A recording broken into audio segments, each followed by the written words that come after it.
룻기 1장 15절부터 18절 본문을 통해 믿음은 관계이다라는 제목으로 하나님의 말씀을 증거하겠습니다. 60세가 된 한 남자분이 이 슈퍼스타 K라고 하는 TV 프로그램에 출연을 했습니다. 거기 이제 노래를 해서 이렇게 뽑히면 훈련을 받아서 가수가 되는 건데, 여러분 60세라는 나이가 그렇게 하기에 적은 것 같습니까? 많은 것 같습니까? 적다고 생각하시는 분도 계시고 많다고 생각하는 분도 계실 거예요. 근데 어린 아이들은 뭐 초등학교 4학년, 5학년도 나오니까 60세 된 분이 나오기에는 참 평균 나이로 볼 때는 좀 많은 편이었습니다. 그분이 가수 김광석의 어느 60대 노부부의 이야기라는 이 노래를 불렀습니다. 그는 이제 퇴직을 2, 3년 앞두고 음악을 시작하려고 한 겁니다. 젊었을 때는 이 경제 사정이 좋지 못하다 보니까 가정을 꾸리기 위해서 가수의 꿈을 실현하지 못했는데, 이제 어느 정도 안정이 돼서 퇴직하기 전에 이제 시작하려고 하는 겁니다. 그런데 그의 사연이 참 안타까웠습니다. 그의 아내를 20년 전에 사별했습니다. 그래서 심사위원이 중에 한 분이 그에게 물었습니다. 참 보고 싶으시겠어요? 그럼요, 아직도 정말 많이 생각납니다. 그랬습니다. 부인은 암 투병 생활을 한 3년 정도 했고, 그 과정 중에 그가 너무 괴로워하니까 그 부인이 어느 날 그를 위로하면서 이렇게 말했습니다. 당신은 아이들과 함께 잘 살 준비를 하고 나는 정말 잘 죽을 준비를 하면 된다. 그러니까 괴로워하지 말고 서로 힘들게 하지 말자, 이렇게 말했다는 겁니다. 그래서 그 노래를 시작하면서 25년 전에 그에게 아내에게 했던 말을 다시 한번 하고 싶다고 하면서 노래하기 전에 여보 사랑해 하고 노래를 시작했습니다. 그 노래 가사가 이렇습니다. 곱고 희던 그 손으로 넥타이를 메어주던 때 어렴풋이 생각나오.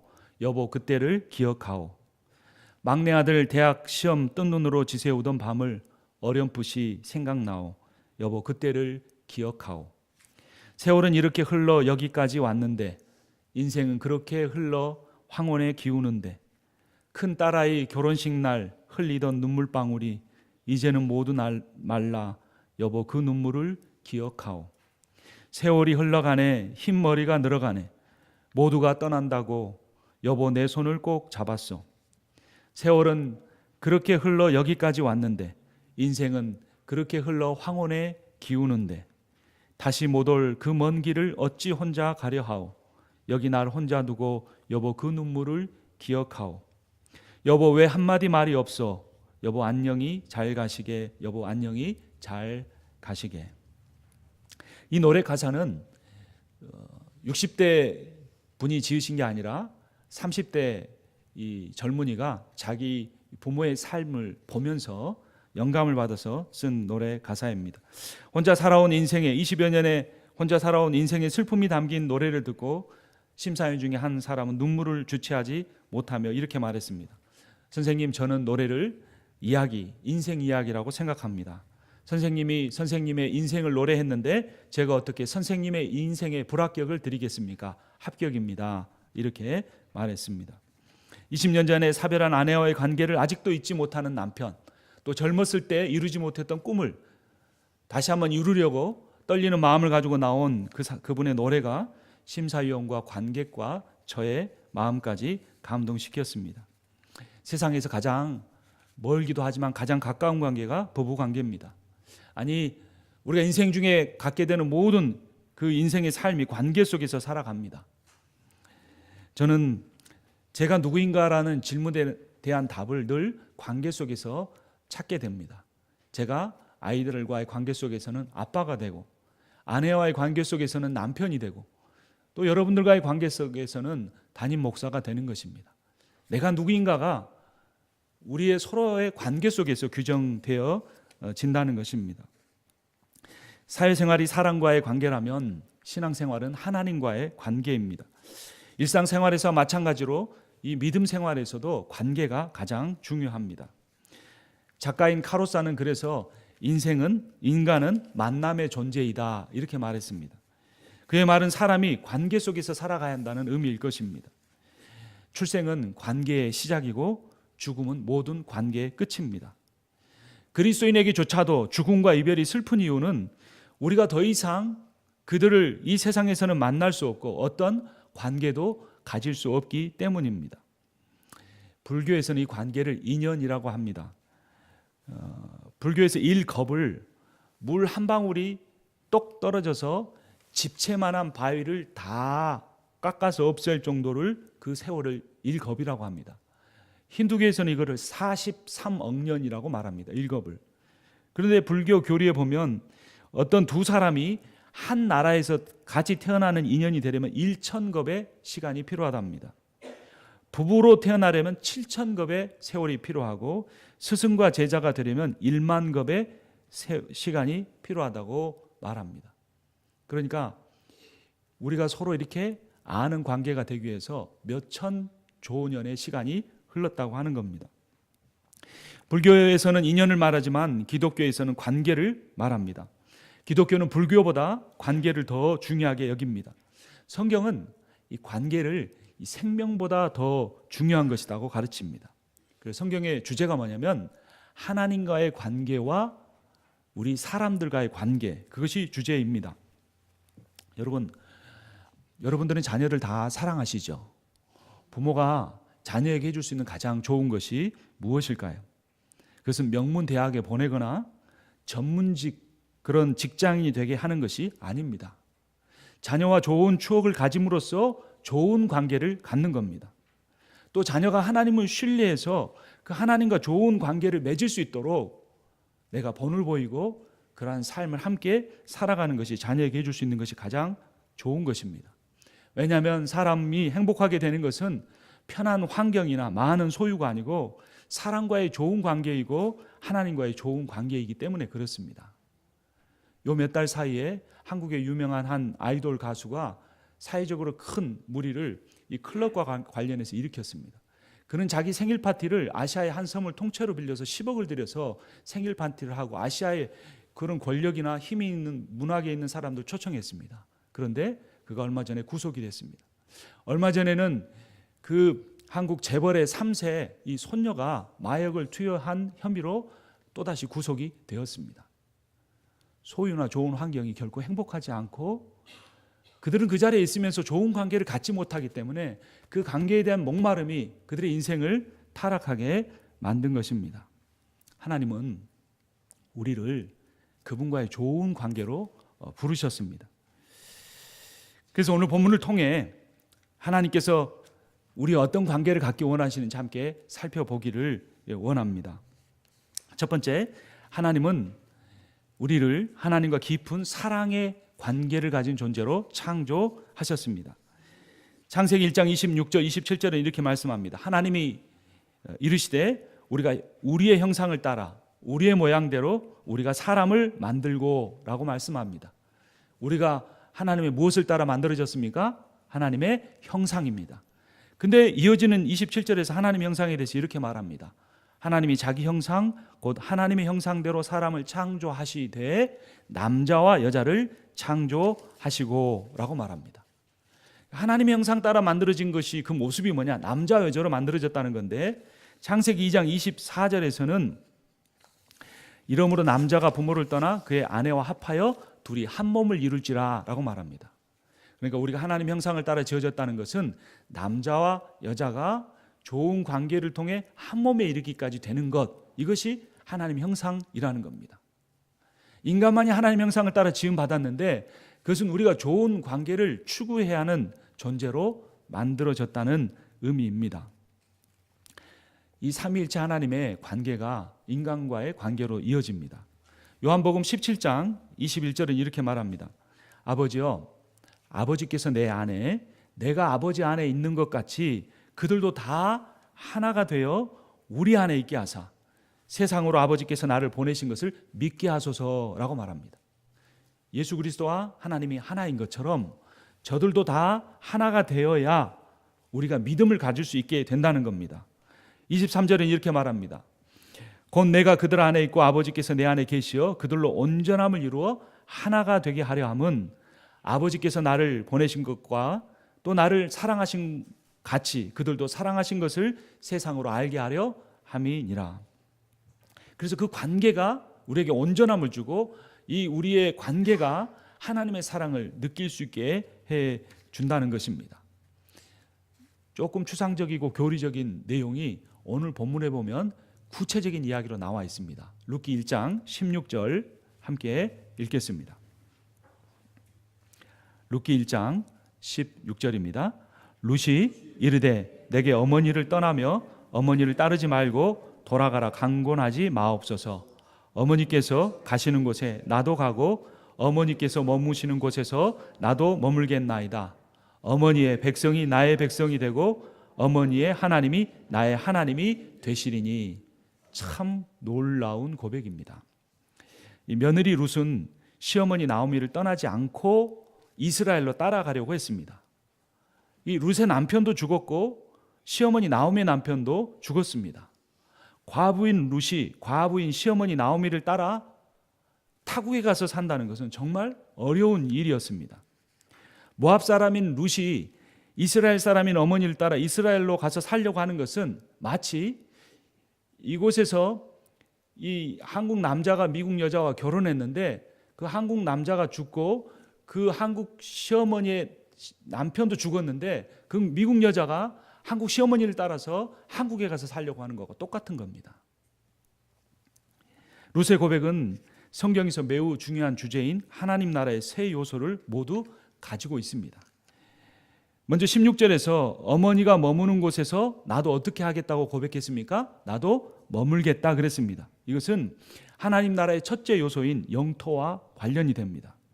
또 어머니의 백성이 나의 백성이 될 거라고 하는 것은 하나님 나라의 두 번째 요소인 백성과 관련이 되고, 어머니의 하나님이 나의 하나님이 될 것이라고 하는 것은 하나님 나라에서 가장 중요한 하나님의 주권과 관련된 겁니다. 그래서 이 이방 여인, 과부가 된 참 불쌍한 이 여인의 고백 속에서 하나님 나라의 세 요소인 백성과 영토와 하나님의 주권에 대한 고백이 나온 것입니다. 어떻게 해서 이런 일이 있게 되었을까요?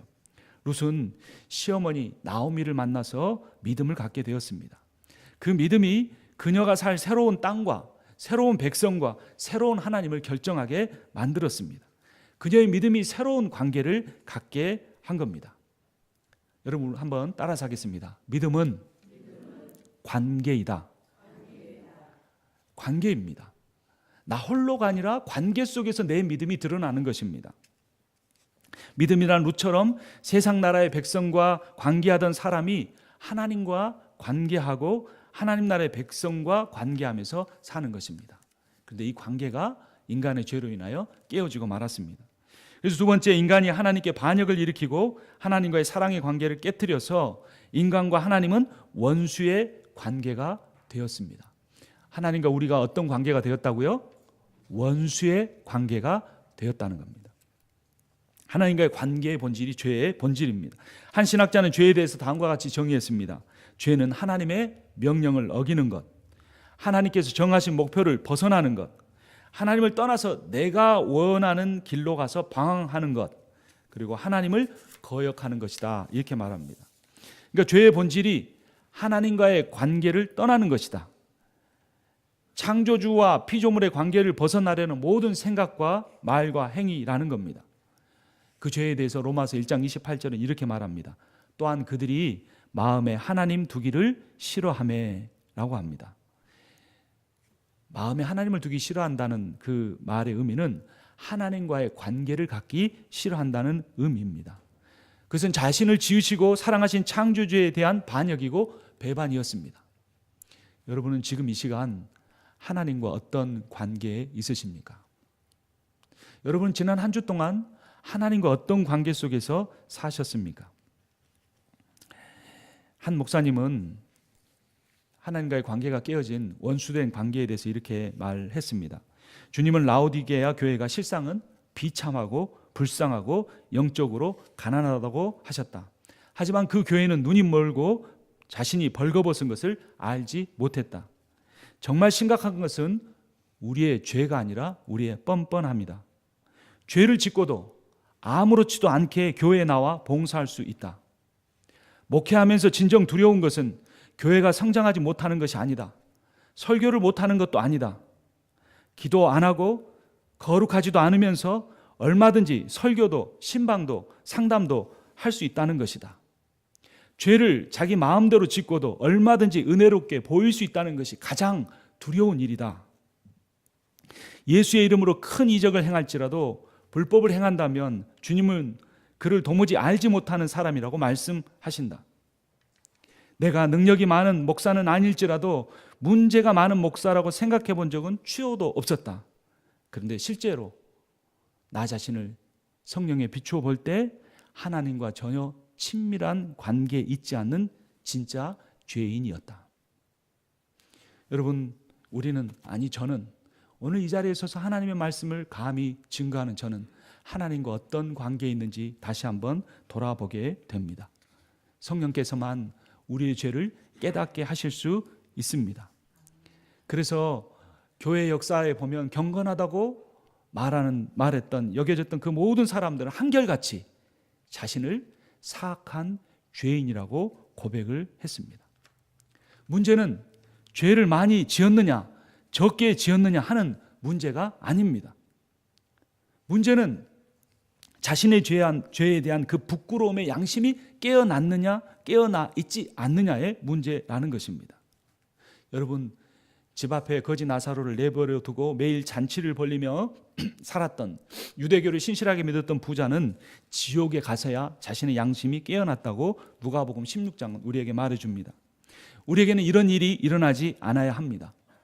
여러분, 하나님은 죄를 결코 용납하지 않으십니다. 이러한 죄는 영원하신 하나님과의 관계에 영원한 단절이 되기 때문입니다. 그곳이 어디인가? 바로 지옥입니다. 요한복음 15장 2절은 이렇게 말합니다. 무릇 내게 붙어 있어 열매를 맺지 아니하는 가지는 아버지께서 그것을 제거해 버리시고 무릇 열매는 맺는 가지는 더 열매를 맺게 하려 그것을 깨끗하게 하시느니라. 포도나무 가지인 사람이 포도나무이신 주님과 바른 관계를 갖지 않으면 그가 열매를 맺지 못하게 되고 농부이신 하나님께서 그 열매 맺지 않는 사람을 잘라내 버리셔서 다른 열매를 잘 맺는 사람들이 더 많은 열매를 맺을 수 있도록 하신다는 겁니다. 이 포도나무의 비유는 믿음이 우리가 주님과 생명에 갖는 관계를 맺는 것이라고 가르쳐 줍니다. 주님과 바른 관계에 있는 사람은 열매를 맺고 바른 관계에 있지 않는 사람은 열매를 맺지 못합니다. 요한복음 15장 5절은 이렇게 말합니다. 나는 포도나무요 너희는 가지라. 그가 내 안에 내가 그 안에 거하면 사람이 열매를 많이 맺나니 나를 떠나서는 너희가 아무것도 할 수 없습니다. 주님과의 바른 관계에서 나오는 행함이라는 열매를 맺지 못하는 나무는 죽은 나무가 됩니다. 이 죽은 나무에 대해서 야고보서 2장 19절은 이렇게 말합니다. 네가 하나님은 한 분이신 줄 믿느냐? 잘하는도다. 귀신들도 믿고 떠느니라. 아, 허탄한 사람아, 행함이 없는 믿음은 헛것인 줄 알고자 하느냐. 주님은 행함이 없는 믿음을 가진 사람을 심판하십니다. 요한복음 15장 6절이 그렇게 말합니다. 사람이 내 안에 거하지 아니하면 가지처럼 밖에 벌어져 마르나니 사람들이 그것을 모아다가 불에 던져 사르느니라. 물론 행위와 행함은 다릅니다. 구원은 행위가 아닌 믿음으로 받습니다. 로마서 3장 28절을 보면 그러므로 사람이 의롭다 하심을 얻는 것은 율법의 행위에 있지 않고 믿음으로 되는 줄 우리가 인정하노라. 하지만 그 믿음은 행위가 아닌 행함으로 진실성이 증명되어야 합니다. 야고보서 2장 26절을 보면 영혼 없는 몸이 죽은 것 같이 행함이 없는 믿음은 죽은 것이니라. 믿음으로 구원받는 것이지 죽은 믿음으로 구원받는 것이 아닙니다. 행함으로 내가 주님과 바른 관계를 가지고 있는 참 믿음을 가지고 있는지 증명을 해야 합니다. 이 로마서가 말하는 행위는 이 할례법, 절기법, 음식법을 말합니다. 근데 야고보서가 말하는 행함은 율법의 정신인 하나님 사랑과 이웃 사랑을 의미합니다. 예수께서 율법을 폐하러 오신 것이 아니고 완성하러 오신 것이 맞습니다. 이 말씀은 예수님께서 율법의 정신인 하나님 사랑과 이웃 사랑을 완성하러 오셨다는 의미입니다. 여러분, 우리는 예수 그리스도께서 십자가를 통해 율법의 정신인 하나님 사랑과 이웃 사랑을 온전히 이루셨음을 믿어야 합니다. 또한 우리는 우리가 예수 안에 있을 때에 성령의 능력을 통해 하나님의 사랑과 이웃 사랑을 행할 수 있음도 믿어야 합니다.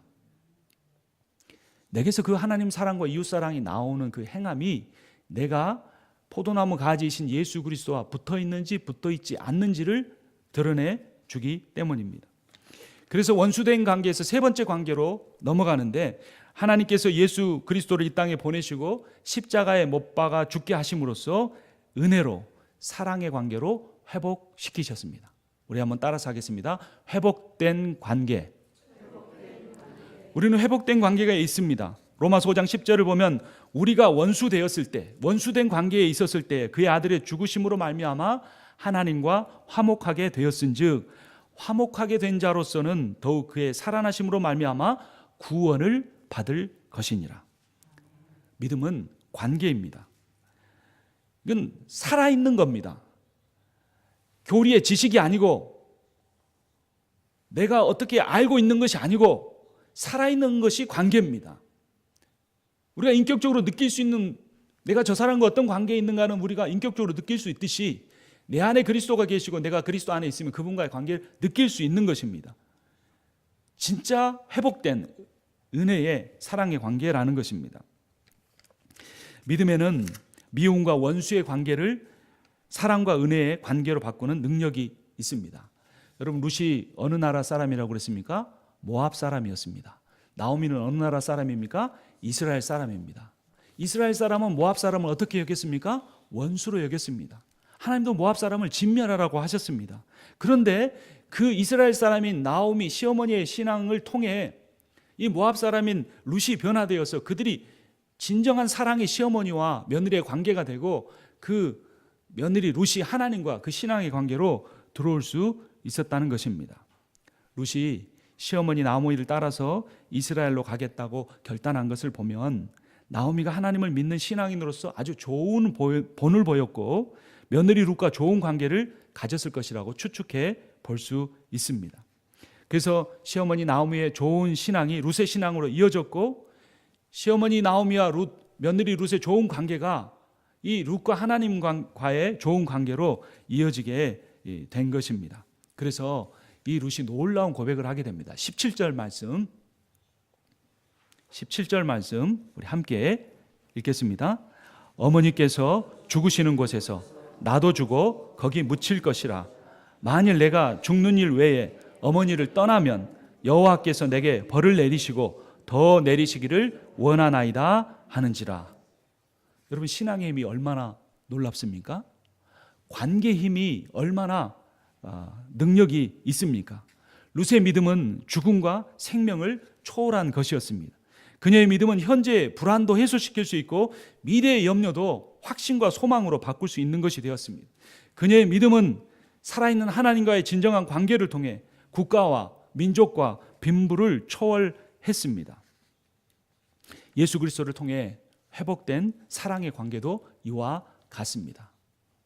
여러분, 우리와 하나님과 관계를 누가 깨트릴 수 있을까요? 결코 그럴 수 없다고 로마서 8장 38절에서 39절은 이렇게 말합니다. 우리 한번 찾아보겠습니다. 로마서 8장 38절에서 39절입니다.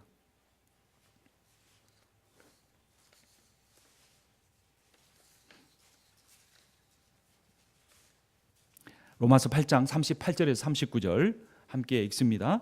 내가 확신하노니 사망이나 생명이나 천사들이나 권세자들이나 현재의 일이나 장래의 일이나 능력이나 높음이나 깊음이나 다른 어떤 피조물이라도 우리를 우리 주 그리스도 예수 안에 있는 하나님의 사랑에서 끊을 수 없으리라. 아멘. 이 회복된 관계, 은혜로 말미암아 회복된 관계, 사랑의 관계로 이 회복된 관계를 이 세상에 어떤 것도 깨트릴 수가 없다는 것입니다. 그러니까 우리가 중요한 것은 내가 하나님과 어떤 관계에 있는가만 점검하면 됩니다. 그럼 내가 하나님과의 이런 깊은 회복된 사랑의 관계에 있다면 우리가 예수에 대해서 잘 알겠죠. 여러분은 예수님에 대해서 얼마나 잘 아십니까? 성경은 예수를 그리스도라고 선포합니다. 여러분 그 사실을 믿으십니까? 성경은 그분이 하나님이신데 인간이 되셨다고 말합니다. 그것을 믿으십니까? 성경은 예수 그리스도께서 십자가에 죽으셨고 부활하셨고 승천하셨다고 선포합니다. 그것을 믿으십니까? 교회를 다닌 지 몇 년만 되면 이 사실을 다 압니다. 여러분 미국 생활하면서 더 느끼는 건데요, 한국 사람들이 참 진짜 똑똑합니다. 미국 사람들이 계산하려면요, 계산기 가지고 온 것보다 머리로 암산한 게 한국 사람이 더 빨라요. 언어를 그 사람들보다 못해도 상황 파악하는 게 얼마나 빠른지 모릅니다. 근데 우리는 문제는 뭐냐면 어렸을 때부터 주입식 교육을 받아서 답을 잘 알고 있다는 겁니다. 성경 공부를 할 때도 보면 자기 마음속에 있는 생각을 말하는 것이 아니라 답을 말하는 거예요. 답 맞추기를 하는 거예요. 그럼 성경 공부를 할 때는, 나눔을 할 때는 자기 속에 생각을 나눠야 되는데 답을 말하는 겁니다. 그러니까 우리가 예수 그리스도에 대해서도 머릿속에 답을 명확하게 알고 있습니다. 근데요, 미국 교회 가서 이 미국 성도들 보면 성경 지식이 그렇게 많지 않습니다. 한국 사람들보다 훨씬 더 성경을 모릅니다. 그런데 실제 삶을 보면 얼마나 그 삶의 모습 속에 하나님을 사랑하고 또 교회를 위해 헌신적이고 다른 사람에게 우호적이고 겸손한 태도로 살아가는지 모릅니다. 지금 예수가 내 삶의 어디에 계십니까? 여러분은 여러분 안에 지금 예수 그리스도가 계신 것을 느끼실 수가 있습니까? 그런데 왜 내 인생이 이렇게 허무하게 느껴지고 내가 그 허무한 것을 채우기 위해서 무엇인가 분주하고 갈급해하고 살아갑니까? 우리는 그렇지 않겠지만 많은 교인들이 예수님을 믿는 척하고 살아갑니다. 때로는 주님이 그 사람 안에 계신다면 어떻게 그가 그렇게 말하고 그렇게 행동할 수 있을까라는 생각을 하게 되고, 아니 다른 사람이 아닌 제 자신의 모습이, 제가 목사이면서 한 사람의 그리스도인으로서 이번 주 동안에 어떻게 그런 행동을 할 수 있었고 그런 생각을 할 수 있었는지 하는 그런 안타까운 마음이 들 때가 있습니다. 한 선교사님은 정말 오지에서 위험한 곳에서 사역을 하시는데 가장 두려운 것이 무엇인지 물었습니다. 그 선교사님의 대답은 의외였습니다. 그분이 두려워하는 것은 선교지에서 추방당하는 것이 아니었습니다. 그분이 두려워하는 것은 감옥에 갇히는 것이 아니었습니다. 그 선교사님이 두려워하는 것은 자신이 주님의 임재를 느끼지 못하게 될까 봐 그것이 가장 두렵다고 고백했습니다. 주님의 임재 가운데 있기만 하면, 주님과의 관계 가운데 있기만 하면 추방을 당해도 감옥에 가도 기뻐할 수 있고 주님을 찬양할 수 있는데, 아무리 선교가 잘 되고 많은 후원금을 받아도 내가 주님의 임재를 경험하지 못하면 그 삶이 지옥과 같은 것이었다는 것을 경험했기 때문에 그렇게 돌아가지 않기를 원한 것입니다. 마지막 네 번째, 우리의 관계는 예수를 구세주로 주로 믿는다는 것은 죄의 종에서 주님의 종으로 신분이 바뀌는 것입니다. 그래서 주님과의 주종 관계를 시작하는 겁니다. 한번 따라서 하겠습니다. 주종 관계. 누가 주인이시겠습니까? 예수께서. 누가 종이겠습니까? 우리가 종입니다. 여러분 혹시 이것이 역전되어 있지는 않습니까? 예수는 성령을 통해 우리 안에 주님으로 거하십니다. 그러므로 우리는 그분의 종으로 살아가야 합니다. 그런데 우리의 종됨은 세상의 노예됨과 다릅니다. 세상의 영은 그에게 충성한 자에게 사망을 싹수로 주지만 주님은 자신에게 충성한 종에게 자신의 보좌에 앉히시고 자신과 함께 온 우주를 다스리게 하십니다. 이런 종이 세상에 어디에 있겠습니까? 요한계시록 2장 20장 4절을 보면 또 내가 보좌들을 보니 거기에 앉은 자들이 있어 심판하는 권세를 받았더라. 또 내가 보니 예수를 증언함과 하나님의 말씀 때문에 목배임을 당한 자들의 영혼들과 또 짐승과 그의 우상에게 경배하지 아니하고 그들의 이마와 손에 그의 표를 받지 아니한 자들이 살아서 그리스도와 더불어 1000년 동안 즉 영원토록 왕노릇하리라 라고 선포합니다. 누가 그 자리에 앉게 될 것입니까? 디모데전서 2장 11절 12절을 보면 미쁘다 이 말이여 우리가 주와 함께 죽었으면 또 함께 살 것이요 참으면 또한 함께 왕노릇할 것이요 우리가 주를 부인하면 주도 우리를 부인하실 것이라. 주와 함께 죽는다는 것은 자기를 부인하는 것이고 주님과 다른 사람을 인정하는 것입니다. 자신을 낮추는 것이고 주님과 다른 사람을 높이는 것입니다. 여러분, 나는 지난 한 주 동안 나를 낮추며 살았습니까? 다른 사람을 낮추며 살았습니까?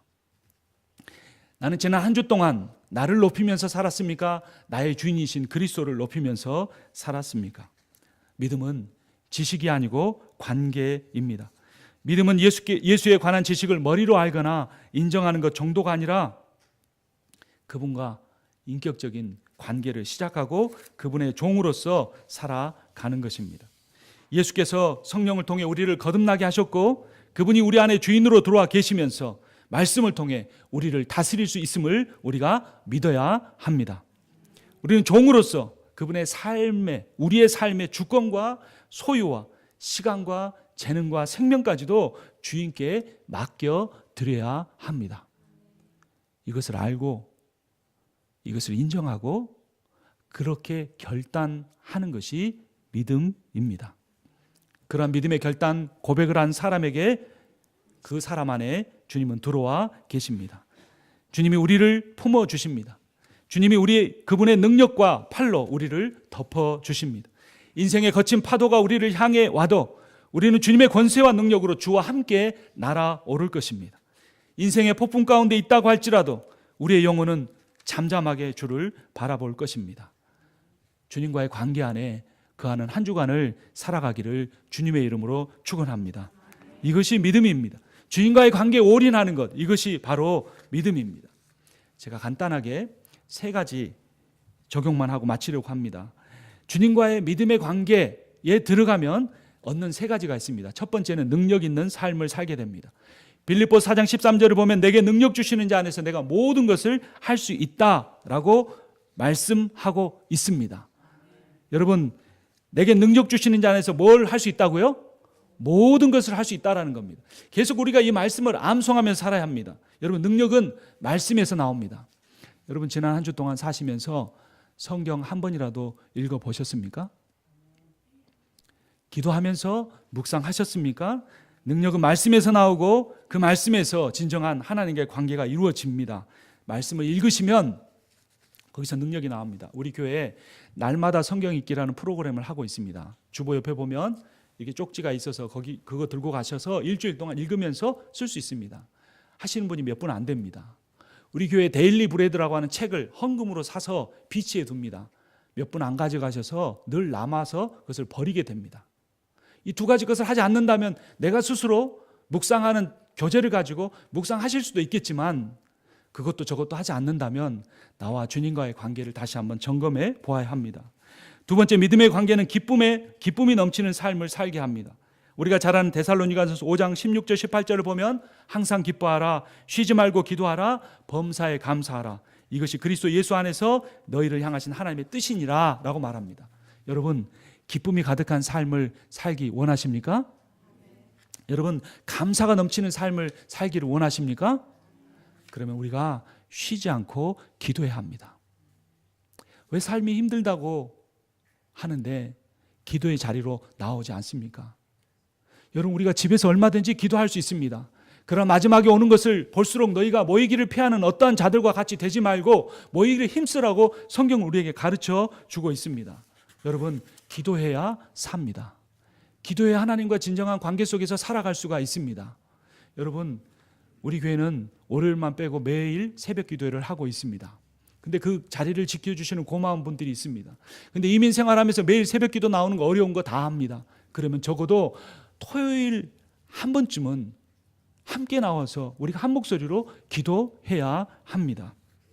기도를 통해 하나님 우리를 살려주시고 하나님과 생명의 관계로 이어주실 것입니다. 기도하지 않는 신자는 잠자는 신자이거나 혼수 상태처럼 거의 죽은 것이나 다름없는 상태일지도 모릅니다. 마지막 3번째, 믿음의 관계는 자신의 가치를 깨닫게 해줍니다. 여러분, 특히 이민 생활하면서 제가 느끼는 것은 신앙생활에 가장 중요한 것은 자존감이라는 것을 깨닫게 됩니다. 무엇이 중요하다고요? 자존감입니다. 스바냐 3장 17절에 이렇게 말합니다. 너희 하나님 여호와가 너희 가운데 계시니 그는 구원을 베푸실 전능자시라. 그가 너로 인하여 기쁨을 이기지 못하여 하시며 너를 잠잠히 사랑하시며 너로 인하여 즐거이 부르며 기뻐하시리라 하리라. 여러분, 하나님이 우리에게 항상 기뻐하라고 말씀하셨는데요, 그거보다 더 중요한 말씀이 뭐냐면 하나님이 우리를 기뻐하시는 겁니다. 근데 이 기쁨이 얼마나 큰지, 그 크신 하나님이, 우주보다 더 크신 하나님이 여러분 때문에 갖는 그 기쁨을 견딜 수가 없는 거예요. 이거를 주체할 수가 없는 거예요. 그 기쁨이 얼마나 컸으면, 우리를 향한 그 사랑이 얼마나 컸으면 자기 하나밖에 없는 아들 예수 그리스도를 나무 막대기에 매달아 죽게 하셨겠습니까? 이러한 사랑이 기록된 성경 말씀을 읽고 이 사랑을 붙잡고 기도할 때 우리의 자신의 가치를 깨닫게 되고 우리는 주님과의 놀라운 관계 속에서 살아가게 될 것입니다. 그러한 하나님과의 관계 속에서 승리하시는 삶을 사시는 여러분과 제가 되기를 주님의 이름으로 축원합니다. 우리 함께 찬양하겠는데요, 나의 안에 거하라, 나는 내 하나님이니 모든 환난 가운데 너를 지키는 자라 라고 하는 가사입니다. 이 찬양은 하나님의 말씀에서 나왔습니다. 우리가 읽었던 요한복음 15장 4절, 내 안에 거하라 나도 너희 안에 거하리라 라는 말씀이고, 이사야 43장 3절 말씀, 우리 교회 성구죠. 내가 너를 보배롭고 존귀하게 여기며 너를 사랑한다는 말씀과 관련되어 있습니다. 우리 함께 찬양하도록 하겠습니다.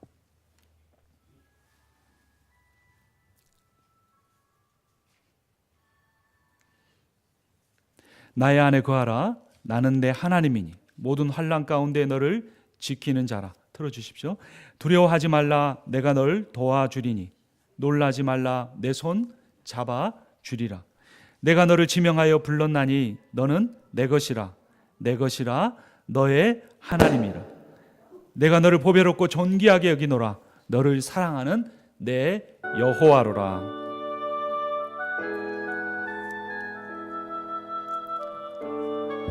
여러분, 찬양보다는 가사를 깊이 묵상하시기를 바랍니다.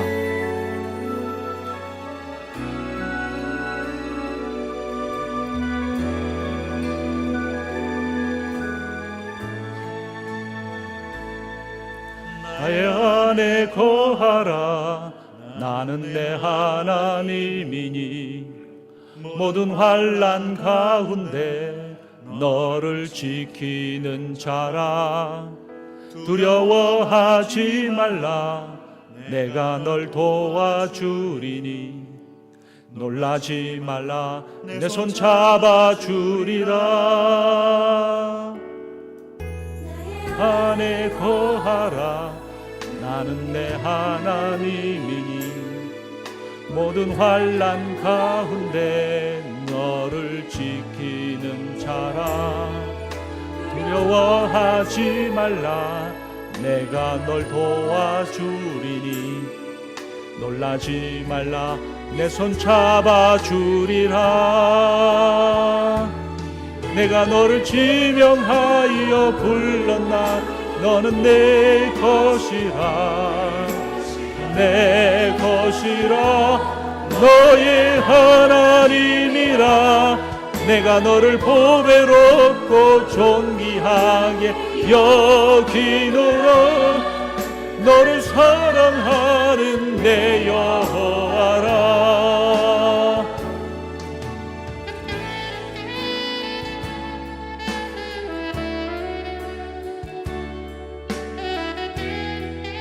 여러분, 함께 찬양을 하셔도 좋고 이 가사를 자신의 신앙 고백으로 담아 함께 기도하셔도 좋겠습니다. 우리 통성으로 주님 앞에 기도하겠습니다. 하나님 아버지, 주님께서 오늘 다시 저에게 말씀하십니다. 나의 안에 거하라, 나는 내 하나님이니 주님 안에 거하지 못했던 내 삶을 고백하오니 하나님 불쌍히 여겨주시고 하나님 인도하여 주시옵소서. 두려움을 떨쳐버리게 하여 주시고 주님 안에 거하게 하여 주시옵소서. 하지 말라, 내가 널 도와주리니 놀라지 말라, 내 손 잡아주리라. 너를 지명하여 불렀나니 너는 내 것이라, 내 것이라, 너의 하나님이라. 내가 너를 주배롭고 존귀하게 여기노라. 너를 사랑하는 내 여호와라. 너를 지명하여 불렀나니 너는 내 것이라. 내 것이라. 너의 하나님이라. 내가 너를 보배롭고 존귀하게 여기노라. 너를 사랑하는 내 여호와라. 너를 사랑하는 내 여호와라. 너를 사랑하는 내 여호와라.